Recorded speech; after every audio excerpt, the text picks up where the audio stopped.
graça e a paz.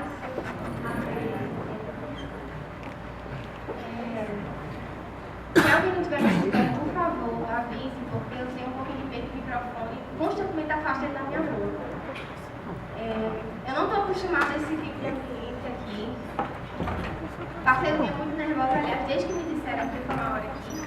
Essa sexta seria eu, obrigada.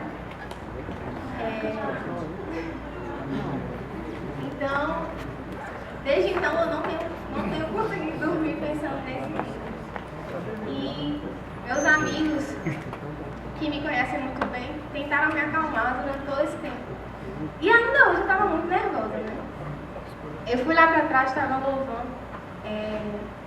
Chaveiro falou assim, olha, você se acalme. Se você ficar muito nervosa, comece a adorar que vai passar. E não entra, tem coisa que não entra. É difícil. Às vezes a gente se protege das coisas que Deus quer fazer pra gente. Porque a gente sempre acha que existe um jeito de se proteger melhor do que Deus pode fazer. E eu tava lá atrás, já muito nervosa, chorando. Chorei, viu, gente? Eu chorei porque eu tava com medo de me pegar pra frente.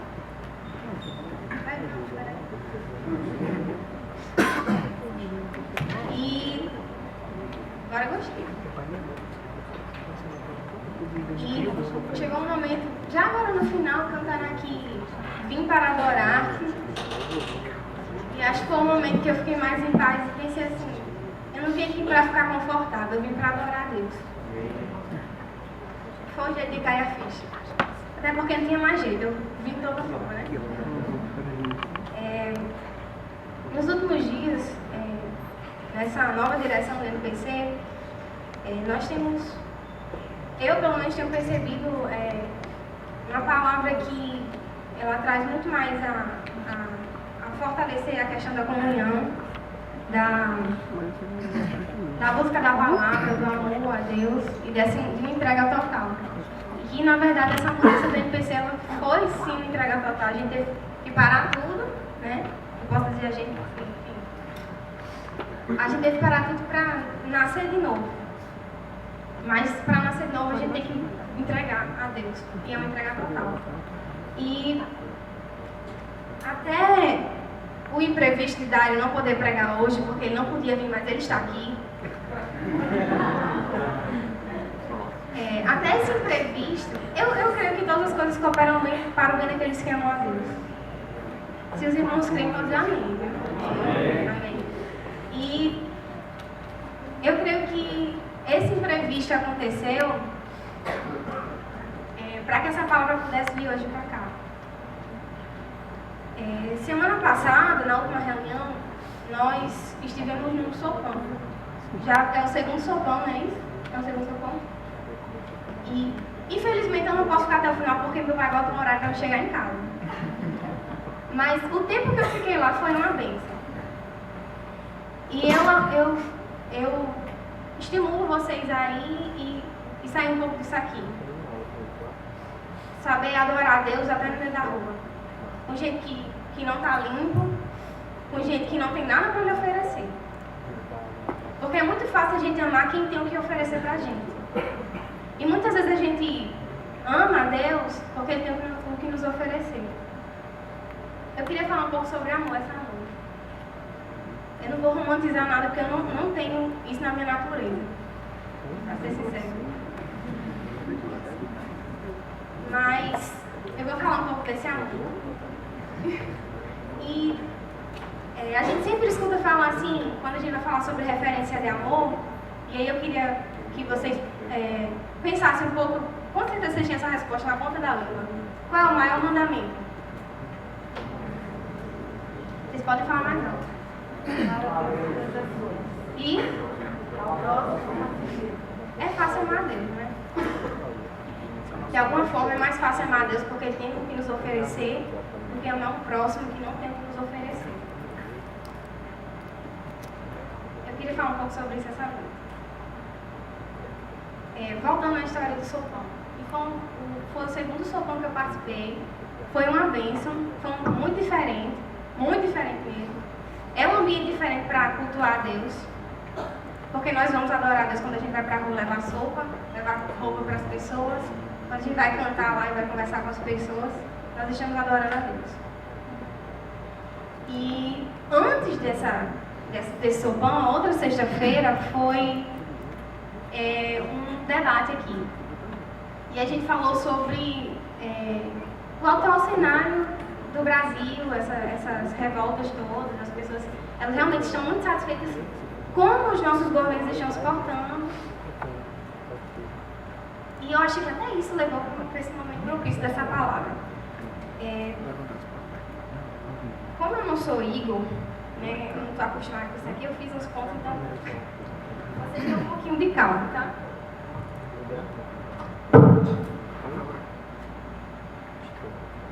Gente, eu quero enfatizar essa noite o amor ao próximo. Por quê? Amar a Deus, quando a gente fala de amar a Deus e fala de amor ao próximo, ele parece uma coisa assim, um discurso muito distante. Esse amor ao próximo, ele precisa se materializar de alguma forma. E de nenhuma forma nós podemos desvincular nosso amor a Deus do amor ao próximo. Porque a própria palavra fala assim, que ninguém não diga que você ama um Deus que você não vê e não consegue amar o seu próximo que você vê. E a gente vai ver que às vezes o nosso discurso enquanto igreja é um pouco incoerente. Porque naturalmente o ser humano ele busca os seus próprios interesses. Eu acho que por isso Paulo coloca lá na carta aos Coríntios e fala assim, que o amor não busca os seus próprios interesses. Ele não busca os seus próprios interesses. E Jesus foi assim. Ele não buscou os seus próprios interesses. Ele buscou os interesses da expressão maior do amor, que é Deus.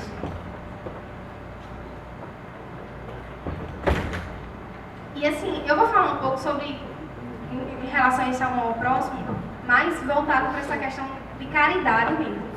Mas eu não vou apelar não, porque eu não acredito que a gente tem que apelar para a igreja do Senhor, para ela fazer alguma coisa por quem precisa. Amém? Lá em João 13, coloque aí, por favor, versículo 34.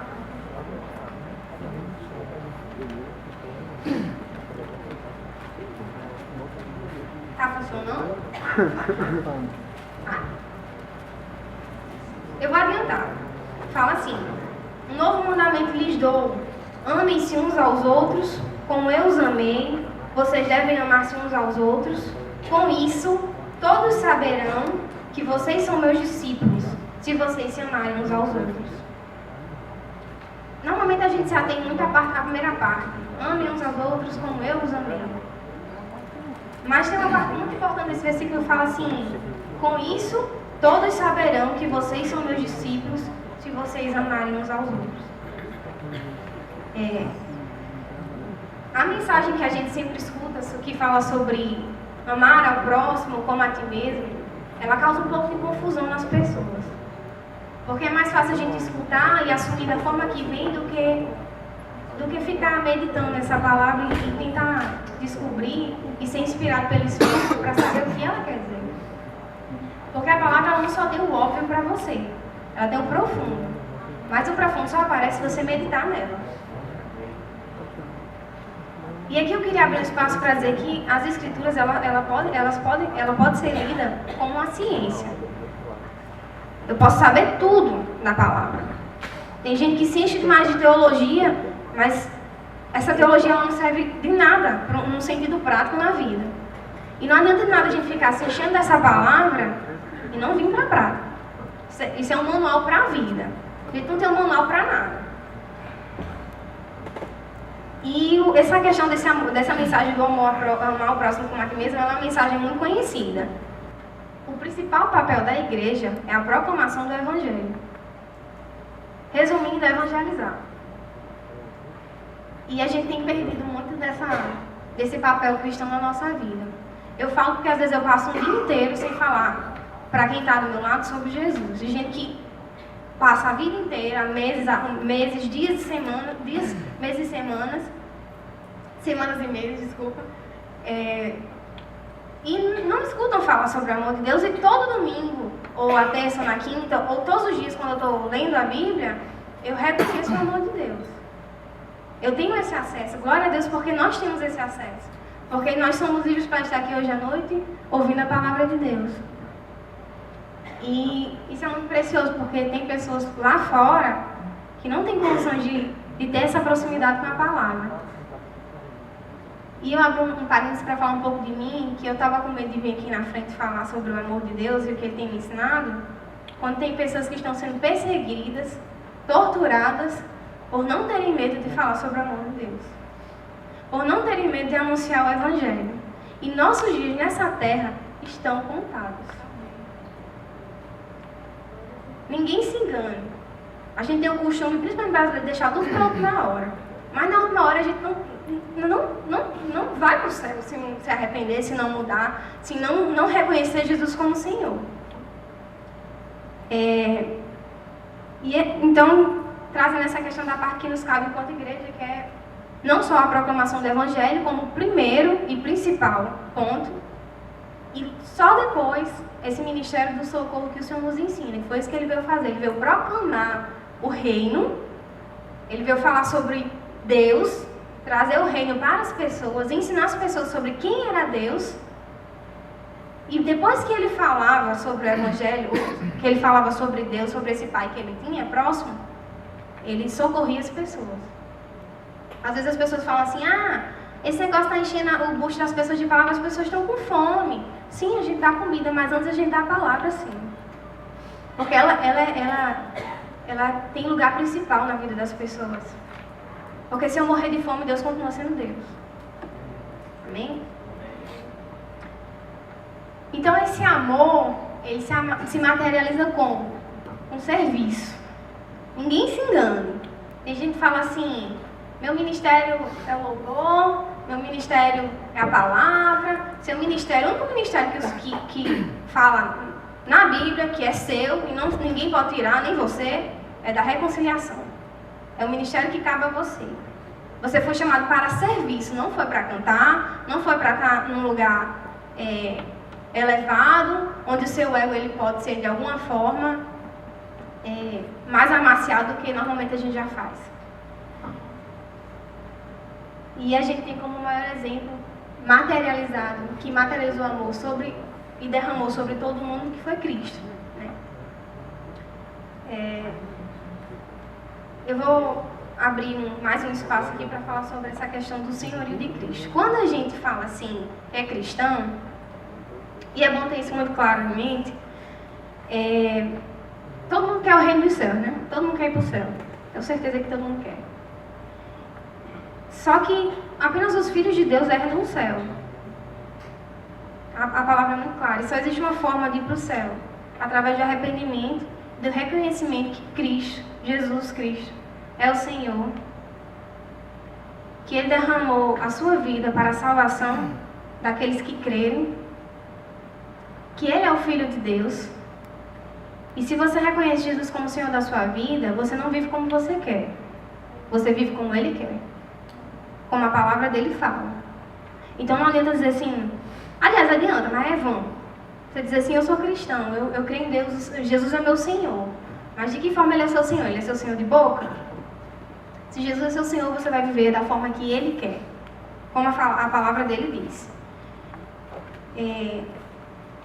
Outro ponto é que quando o homem reconhece a sua condição, quando ele vem para diante de Deus, e ele vê que Jesus é santo, ele percebe quantos erros ele tem, quão imundo ele é. Ou como o próprio amigo Eliezer falou, um lixo. Quem se lembra, ele enfatizou muitas vezes que nós somos um bando de lixo. Mas não é mentira, não. E quando você vamos supor assim, você se acha bonito. Aí chega uma pessoa linda, não tem uma marquinha. Aí quando você chega perto dela, aí você percebe que você não é tão linda assim. Do mesmo jeito funciona diante do nosso Cristo, do nosso Deus. Porque Ele é santo. Ele é muito mais do que uma pessoa muito linda e sem defeito. Porque Ele não tem defeito. Sem defeito aparente, viu? Ele não tem defeito. E assim, quando a gente diz que a gente é bom por causa da caridade, porque nós somos de alguma forma nós nos doamos muitas pessoas, nós fazemos coisas boas, eu não minto, eu não fumo, eu não bebo, supostamente não peco. Quando a gente age como se fôssemos bons, a gente nega o sacrifício de Cristo, porque o sacrifício de Cristo diz que nós não éramos bons. Então é necessário que todos os dias a gente entenda que nós não somos bons. A porcentagem, a parcela de coisas boas que saem de nós, ela é influência exclusiva de Cristo, influência exclusiva de Deus, porque nós temos uma vida de maldição. O homem que vive por si mesmo, ele vive uma vida de maldição, ele não faz nada de bom. E a gente não pode tratar a ética religiosa e moral como se fosse, para impulsos de bondade, como se fosse algo meu. Deixa eu explicar melhor. A bondade, ela não pode ser desassociada do nome de Deus. O homem não é bom. Ele não faz nada que preste. Nada, absolutamente nada. A influência de Deus sobre a vida do homem é que evidencia essa bondade, materializa essa bondade. Quando a gente diz que nós somos bons e nós fazemos bondade porque somos uma pessoa legal, somos pessoas legais, eu sou uma pessoa legal, eu faço coisas boas. A gente tira a glória de Deus, rouba o lugar dele e nega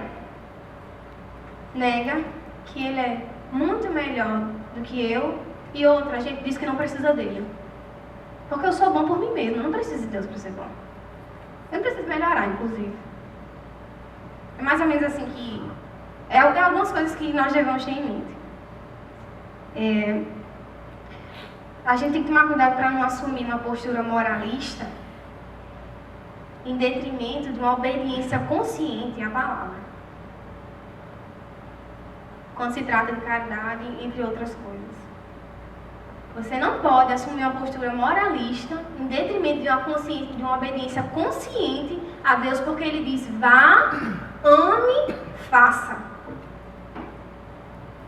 Não é porque você é bom, é porque você obedece a palavra do Senhor.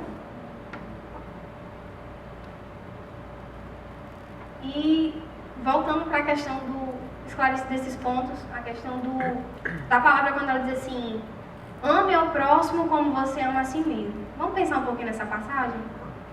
O óbvio. E o que a gente normalmente fala é assim. Achei que eu ia levar choque. Você não pode amar uma pessoa se você não se amar. Quem já ouviu isso? Só que eu acho que Jesus entende isso tão bem que mais tarde ele fala assim: um novo mandamento vos dou, amem-se uns aos outros como eu amei vocês. Eu acho que ele entendia que o amor que a gente tinha por nós mesmos não era suficiente. Mas se a gente for seguir a linha do que Jesus falou também, ame o próximo como a si mesmo. Ele não está chamando, eu não creio que Jesus nos chamou à idolatria. Se amem e amem as pessoas. Eu não acredito que ele disse isso. Eu acredito que ele disse assim: amem ao próximo como eu sei que vocês se amam. Quando ele disse a ti mesmo, ele sabia. E é uma coisa que ninguém pode negar aqui. Eu me amo tanto, todo mundo, quem me conhece sabe que eu me amo demais. Que eu me cuido, quando eu estou doente eu tenho que descansar, que eu procuro alcançar coisas na minha vida. Tudo isso é amor próprio, gente. Tudo isso é amor próprio. E eu ouso dizer, e aceito que me seja negado, o pessoal que é psicólogo aqui que possa me dizer, né, Jéssica? Até as pessoas que têm tendências suicidas, elas querem dar fim ao sofrimento. É uma forma de amar a si mesmo. Eu não quero mais viver assim. Então, todos nós temos isso em nós. Nós nos amamos. Nada a dizer que você não se ama, não. Você se ama. Você toma banho, você se cuida, está com um machucado, uma ferida, uma perebona, vai lá e cuida. Você se ama. Você procura sempre alcançar coisas melhores para você, até juntar riquezas. Isso é coisa de quem se ama também. A gente tem que tomar cuidado para não se amar demais. E eu creio que quando Jesus fala assim, ame ao seu próximo como você se ama, ele queria dizer justamente isso. Ame ao próximo como eu sei que você se ama.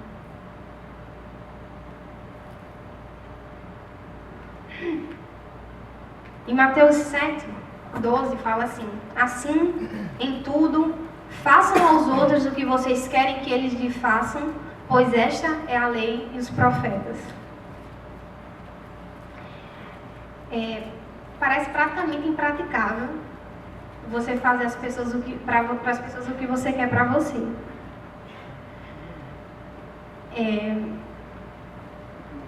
A gente tem que usar assim, ponderar muito esse ponto, porque nem sempre o que eu quero é o que as pessoas querem. Mas a gente tem que partir de um ponto que é muito importante. Eu amo tanto o meu próximo, e eu amo tanto o meu próximo da forma que eu me amo, que eu não quero afligir ele de nenhuma forma. Eu não quero causar a ele nenhum sofrimento, seja na pele, ao caráter, à propriedade. Porque eu não faria isso a mim mesma. Então eu não farei isso para o meu próximo.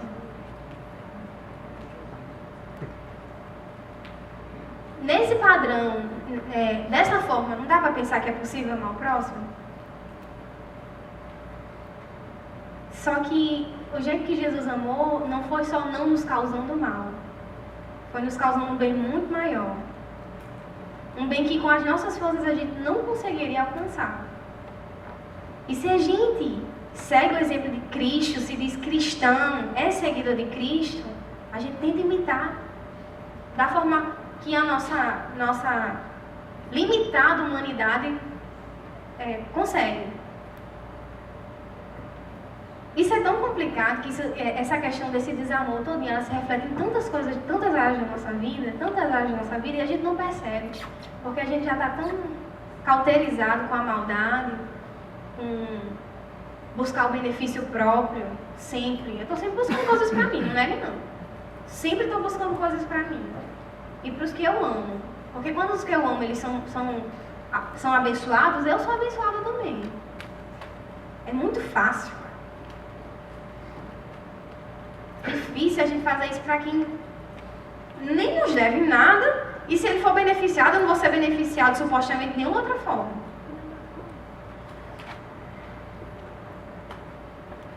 Amigos, se vocês acham que isso é difícil, eu digo que nas suas forças é impossível. Essa capacidade de amar o próximo dessa forma, tão sobrenatural, ela só vai vir de Cristo. Ela só vai vir de Deus. Agora vá atrás. Reconheça, principalmente, que você precisa fazer isso. Que se você é a imagem do Deus vivo, que se você é seguidor de Cristo, automaticamente é imputado para você esse papel de ser como Ele. Em João 15:12-17, eu peguei várias passagens, gente, porque eu não gosto muito de pegar recortes, eu gosto de pegar contextos, mas como todas essas palavras elas estão no contexto, são todas dos evangelhos, eu trouxe essas partes. João 15:12-17 diz assim: o meu mandamento é este, amem-se uns aos outros como eu os amei. Ninguém tem maior amor do que aquele que dá a sua vida pelos seus amigos.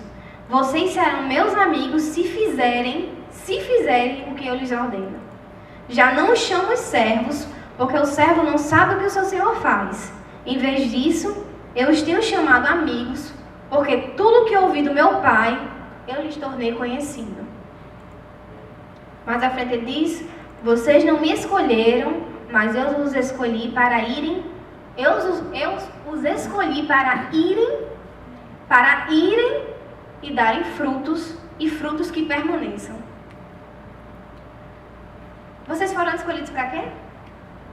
Para ir e dar fruto. E que seja fruto que permaneça. Você não foi escolhido porque você é especial, porque acredito que você não é. Não é.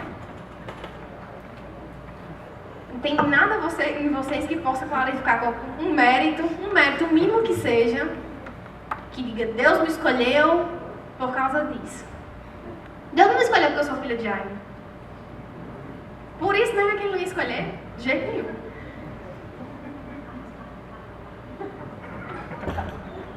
Ainda bem que ele não está aqui. Não tá. Tá não. A fim de que o Pai lhes conceda o que pedirem em meu nome. Este é o meu mandamento. Amem-se uns aos outros. Eu queria dizer para vocês que o próximo é a igreja até que se prove o contrário.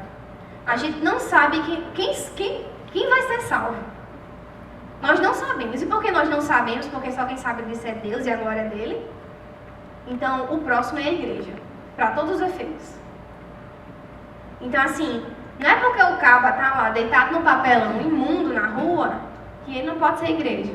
Porque a gente não imagina que um cara que não congrega a Batista, a Presbiteriana, a Assembleia, a Vitória Cristã, a Nazareno, a Refúgio, o cara não congrega igreja nenhuma, como é que ele vai ser igreja?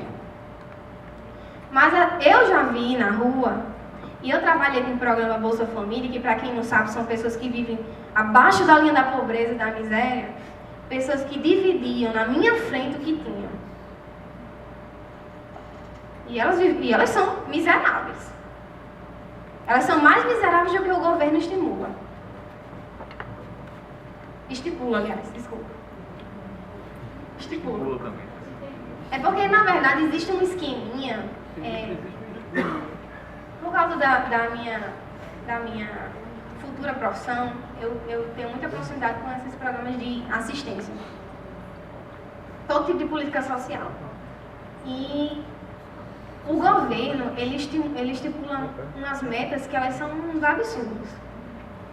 Inclusive, quem gosta de criticar o programa Bolsa Família e qualquer outro programa de transferência de renda, procura saber porque você não vivia com aquela miséria. Não vivia. Enfim, vamos continuar. É que vai baixando o serviço social.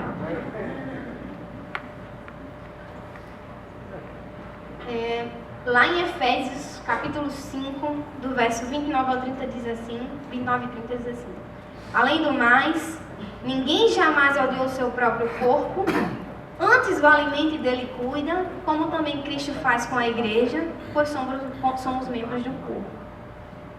Eu não acabei de dizer que, para todos os efeitos, o próximo é a igreja. Igreja não é corpo. Eu sou a igreja. Então, o próximo também vai ser a igreja. Até que se prove o contrário. Foi colocado aqui. A minha obrigação é assistir o meu próximo. Nem assistir e ficar vendo não, viu? É assistir de assistência. A palavra fala assim, como ninguém jamais odiou o seu próprio corpo, antes o alimento dele cuida, como também Cristo faz com a igreja. Ele alimenta e cuida da igreja. Não é uma promessa que a gente recebeu que mesmo no dia difícil, no dia mau, ele cuidaria da gente? Paulo, ele expressa em vários momentos, era um homem cheio de Deus, cheio de conhecimento, mas ele vivia sendo perseguido. E a resposta de Deus para ele foi: a minha graça te basta. O problema é que a gente muitas vezes não se conforma com a graça de Deus, que é muito.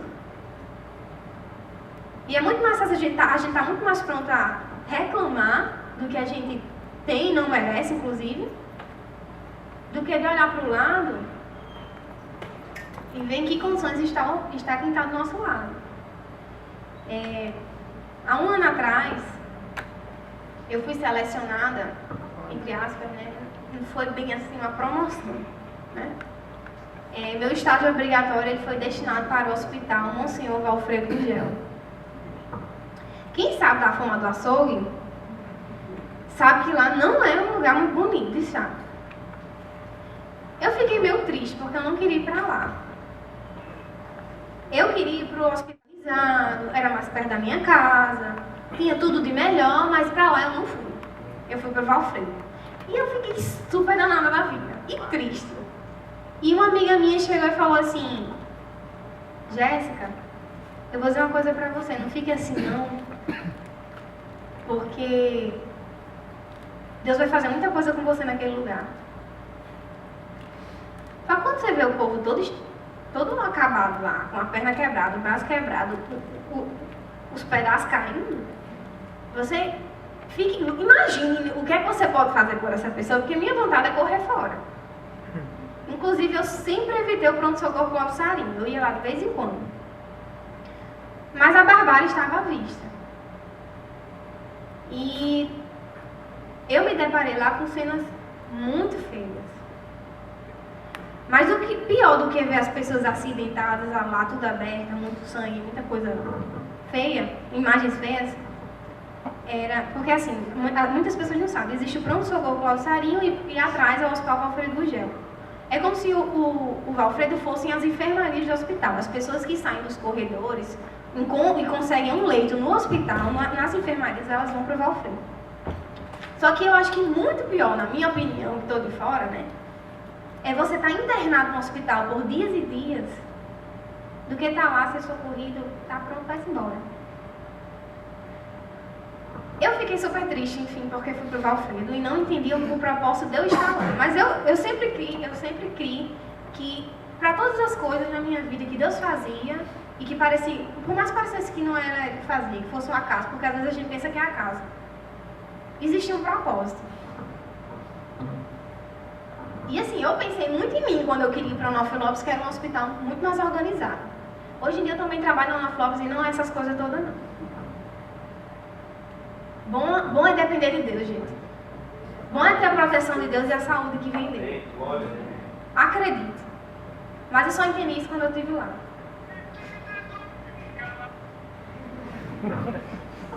Quando eu comecei a viver o cotidiano do Valfredo, eu comecei a perceber que aquele lugar era muito pior do que eu imaginava. E eu chorava muito porque eu não entendia como as pessoas conseguiam viver daquele jeito. Eu entrei lá mais ou menos com uns 3 meses que eu entrei lá, foi declarado estado de calamidade pública na saúde em Natal. Nem sabão tinha no hospital para lavar a mão. E por mais que dissessem depois que tinha no hospital, é mentira, porque não tinha, eu vivia lá e não tinha. Enfim, o que eu quero dizer com isso? Eu achava que não podia ficar pior, mas o setor que eu fui destinada, que era a maior parte do tempo que eu passava, era o Centro de Tratamento de Queimados. Não tem nada de bonito lá, acredito. Inclusive, a maior parte dos profissionais já dizem que é o pior canto que tem para trabalhar, porque as pessoas não conseguem... não é só uma imagem feia, é um fedor. É horrível, é horrível. E pior que isso, eu me deparar com histórias que era assim, um familiar ele era louco e ele resolveu derrubar água quente na pessoa enquanto a pessoa estava dormindo. Ou então o marido foi... 30 minutos? Então o marido foi e tocou fogo na esposa. Era o idoso que ficou abandonado, não viu o fogão ligado e a casa pegou fogo e não tinha quem socorresse ele. Inclusive esse idoso, essa história é real, e os filhos dele abandonaram ele. Todos os dias eu encontrava uma história pior que a outra. Todos os dias meu coração doía quando eu via isso. Todos os dias até hoje eu não consigo me acostumar e dói pensar que as pessoas abandonam as outras. Eu orei a Deus e pedi a Deus para não ficar cauterizada. Para não deixar do meu coração se mover pelo sofrimento dos outros. Eu chorei durante muitos dias. Eu chorei conversando com meu pai. De alguma forma eu sabia que eu amei os pacientes de Valfredo. Principalmente os pacientes do setor de tratamento de queimados. Com essas histórias horríveis que eu estou contando para vocês, não é sensacionalismo. Mas eu comecei a perceber como minha vida é boa. Eu olho ao redor e eu fico procurando as pessoas com uma vida realmente ruim. Porque uma tribulação, gente, quando a gente tem família do lado, quando a gente tem nossos amigos de lado, quando existe a possibilidade de sair dela, é uma graça, gente. É ótimo, é maravilhoso. A gente não consegue ver porque a gente não vive circunstância pior. Principalmente porque a gente está mais preparado, mais pronto a olhar a nossa própria vida do que a olhar a vida do outro. Porque quando a gente vê a vida do outro, você fala, pode acreditar, vai olhar a grama do vizinho para você ver que a dele não é mais verde. Porque você tem um Deus que lhe sustenta. Todos os dias. Todos os dias.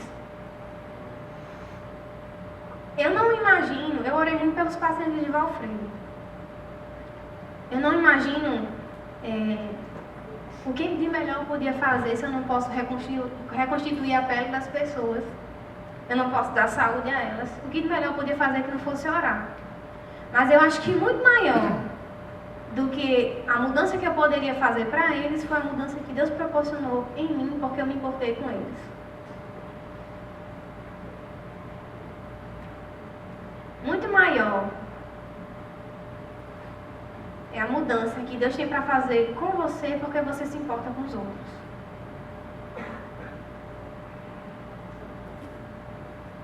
Amém? Amém. E quando eu comecei a falar aqui um pouco sobre várias categorias, sobre assistência, sobre saúde, eu quero trazer aqui uma pauta que apareceu no debate. Um pouco sobre justiça social. Infelizmente, e eu não estou desmerecendo os movimentos, eu sou muito a favor, minha profissão é muito a favor de movimentos sociais, inclusive, nós estamos intimamente atrelados a essas questões. Mas a igreja, não Jéssica, profissional de serviço social, mas a igreja, ela tem a responsabilidade, ela tem que se comprometer com o necessitado, com o pobre. Eu estou falando de caridade mesmo. Mas eu não estou falando de caridade como um ato de bondade sua, mas como um dever seu. Um dever da igreja. A igreja, ela não pode pensar igual ao mundo e pensar que a justiça social ela tem que ser promovida por governos, por políticas e por leis. Não é.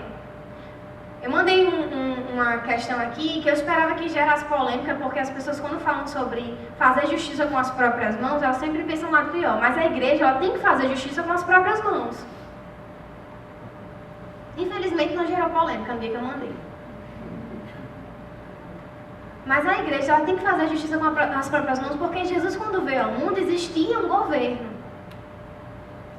Existiam homens de poder. Existia política. Existia formas de cidadania, de cultura, existia tudo. Podia não existir democracia, mas existia formas de governo. E ele não se preocupou em estar mudando o governo, se preocupou em mudar as pessoas. Ele não esperou que o governo fosse atrás do leproso, do doente, do pobre, do faminto. Ele foi. Ele foi. Justiça social é a igreja que promove, não é o governo, não é a política, não são as leis. A igreja tem que enfiar isso na cabeça, porque quando você vê uma pessoa miserável com fome do seu lado e você não faz nada, acredite, mais tarde, deixa pra lá que eu não quero soar como uma praga, mas Deus ele não é indiferente a você, não seja indiferente aos outros. Deus não é indiferente a você e provou isso levando o Filho dele, santo e perfeito, à cruz. Não é indiferente a você. E os pecados que você tinha, a vida miserável que você deveria ter, Jesus ele pregou na cruz, derramou o seu sangue e teve misericórdia de você. Teve misericórdia da igreja dele. Não espere justiça social de governo humano. Os homens, eles não conseguem, eles não vão conseguir através de posturas moralistas, nem de uma ética religiosa, não vão conseguir produzir mudança no mundo. Deus produz a mudança no homem e produz a mudança no mundo. Mas não tem esperança que o mundo vai mudar não, porque ele caminha para a destruição. Aí você vai falar, e como assim? Queridos, o nosso papel é ser transformado por Cristo, servir e agir segundo a consciência cristã, que a palavra ensina, e não se conformar com as coisas deste mundo, mas ele caminha para a destruição. As pessoas, elas não vão deixar de se matar. As pessoas, elas não vão deixar de roubar, de se trapacear, de fazer mal umas às outras. O mundo caminha para a destruição, isso é bíblico. Eu não posso negar o que a Bíblia diz. Que pais vão matar filhos, filhos vão ficar contra pais. E a palavra fala assim, e que por se multiplicar a iniquidade, o amor de muitos esfriará. Eu estou mostrando para vocês que o amor de muitos, inclusive da igreja, tem esfriado. Porque ela tem se resignado com a iniquidade. A iniquidade não vai acabar não, gente. Mas a sua postura é de não se conformar com as coisas deste mundo. Dá para entender? Amém? Amém? O mundo não vai mudar não. Mas você vai continuar fazendo, porque é fazendo que você prova que você não se conformou com as coisas deste mundo.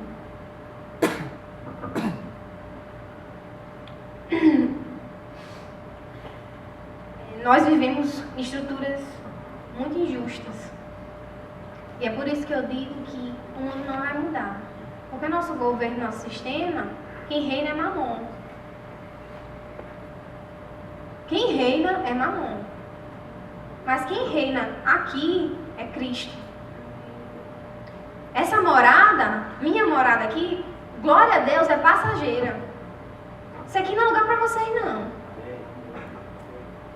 Isso aqui não é lugar para vocês, não.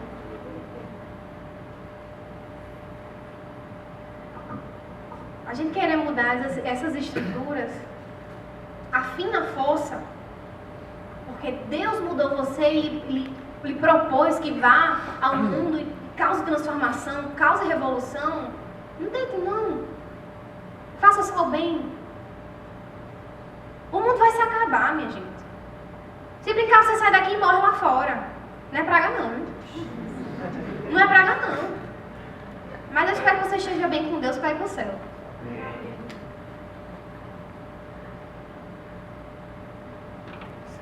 A justiça do homem ela é incapaz de mudar o mundo. A gente não pode ficar esperando que o homem mude o mundo, não. Apenas Cristo muda o mundo. Desde o princípio, esse mundo ele tem um dia para o fim. Tem data marcada. Ele resolveu mudar a igreja dele. A porção dele.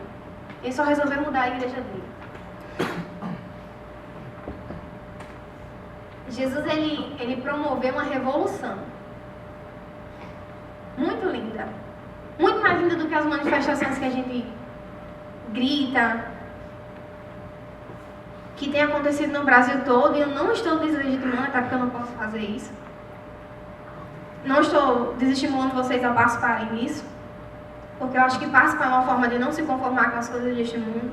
Agora, obviamente, segundo a consciência cristã, segundo o que a palavra ensina pacificamente, essa é a minha posição.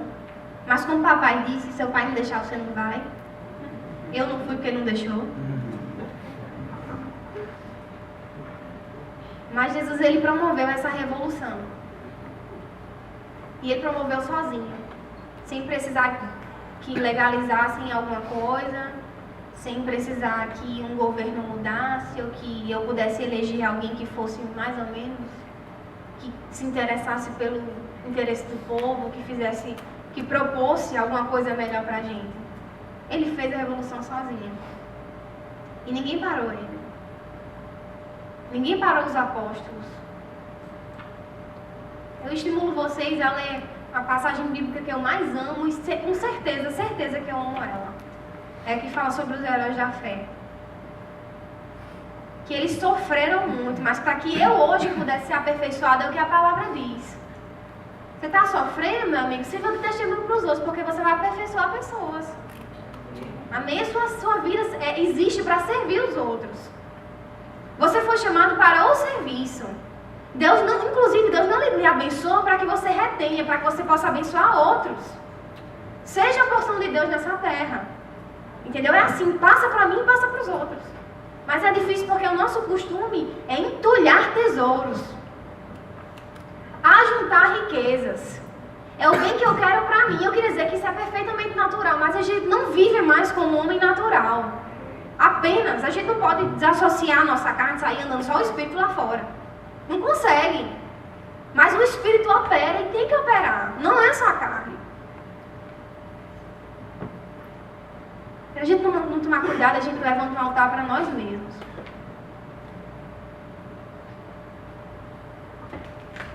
É muito complicado falar fala sobre essa disposição a fazer aquilo que Deus quer, muito complicado.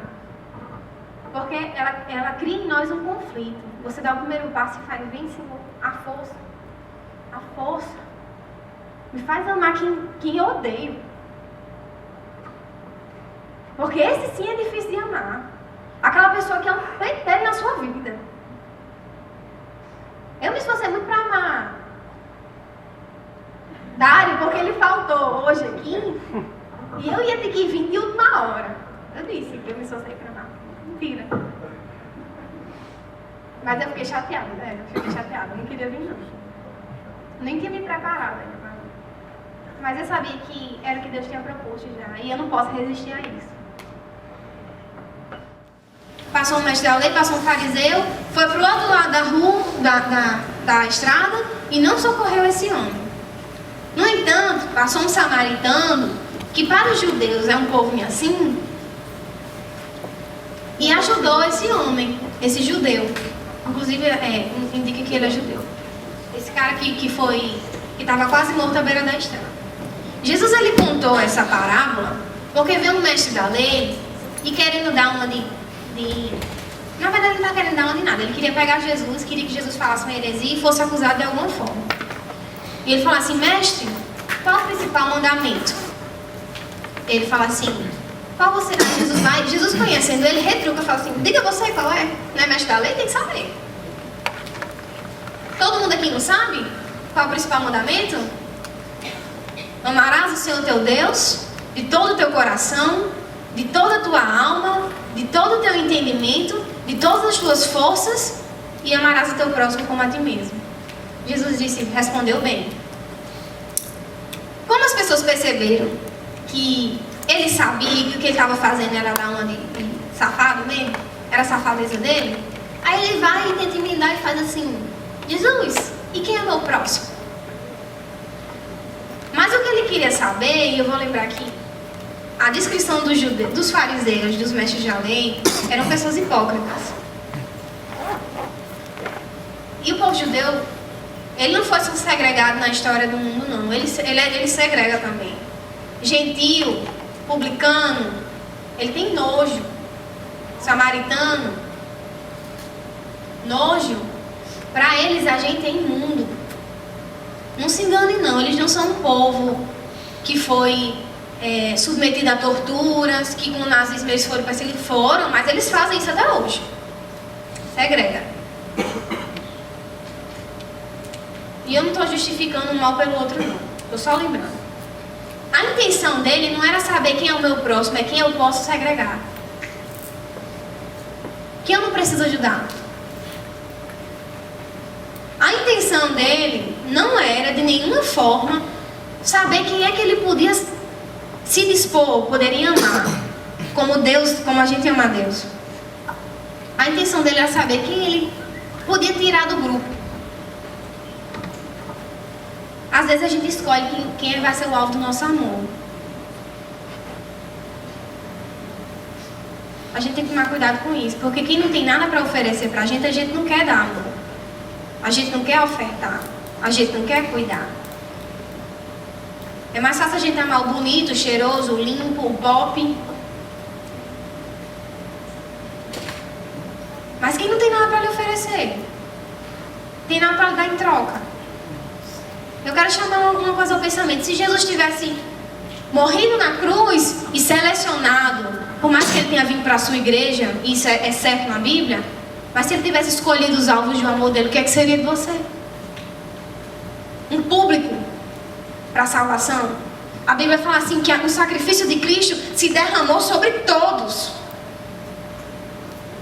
Por mais que haja uma igreja separada, mas se derramou sobre todos. Sabe por que se derramou sobre todos? Porque Deus, ele não é injusto.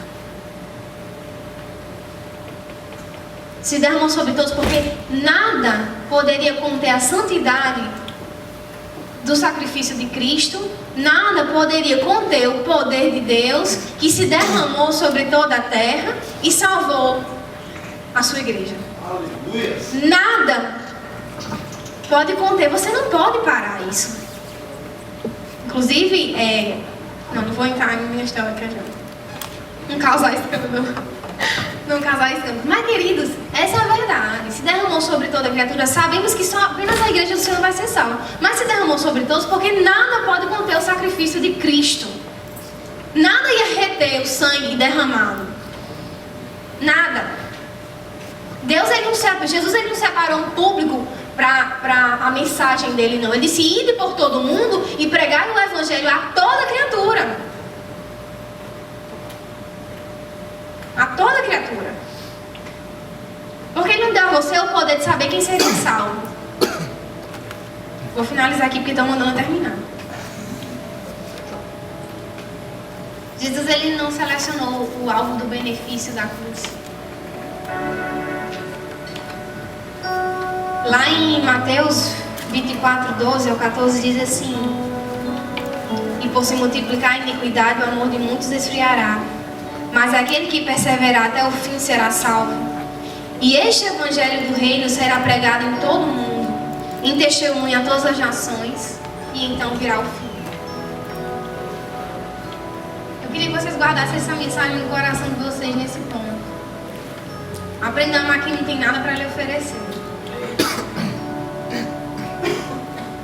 E obedeça a Deus. Porque ajudar o próximo é uma ordenança, é um mandamento. Não ignore não, porque você não é ignorado pelo Senhor. E se você ignorar, Ele ainda vai continuar prestando atenção em você e cuidando de você. Se você não consegue fazer isso, não consegue prestar atenção, não tem em você esse caráter de Cristo, peça. Se treine, mude. Mais importante do que você juntar riquezas aqui é juntar no céu, onde não se acaba. Não se acaba. E eu não estou dizendo para você descansar e não trabalhar, não. Eu estou dizendo para você prestar atenção no que é primazia na sua vida. Para que o seu próprio sustento, o seu benefício próprio não seja o Deus da sua vida. Porque Deus diz assim que você não pode amá-lo se você não ama o seu próximo que você vê. Não diga que você ama a Deus se você não faz nada por quem está do seu lado.